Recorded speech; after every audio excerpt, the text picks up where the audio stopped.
बिस्मिल्लाह वस्सलामु अला रसूलिल्लाह।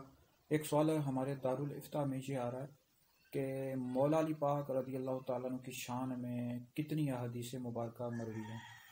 तो हज़रत सैयदना अली अल मुर्तज़ा रज़ी अल्लाह ताला अन्हु की शान में बेशुमार अहादीस मुबारका आई हैं और सबसे ज़्यादा मौला अली पाक रज़ी अल्लाह ताला अन्हु की शान में अहादीस मुबारका मरवी हैं। नबी पाक अलैहिस्सलातु वस्सलाम ने सबसे ज़्यादा मौला अली पाक रज़ी अल्लाह ताला अन्हु की शान बयान की। बुखारी, मुस्लिम, तिरमिज़ी, इब्ने माजा, मिशकात शरीफ और दीगर जो हदीस मुबारक किताबें उनमें मौला अली पाक रज़ी अल्लाह ताला अन्हु की शान में हदीस मुबारक मिलती हैं।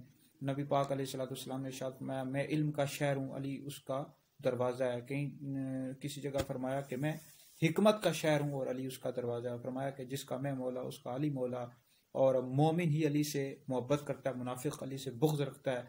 और कहीं पर फरमाया कि अली दुनिया और आखिरत में मेरा भाई है। तो बेशुमार हदीस मुबारक हैं मौला अली पाक रज़ी अल्लाह ताला अन्हु की शान में मरवी हैं।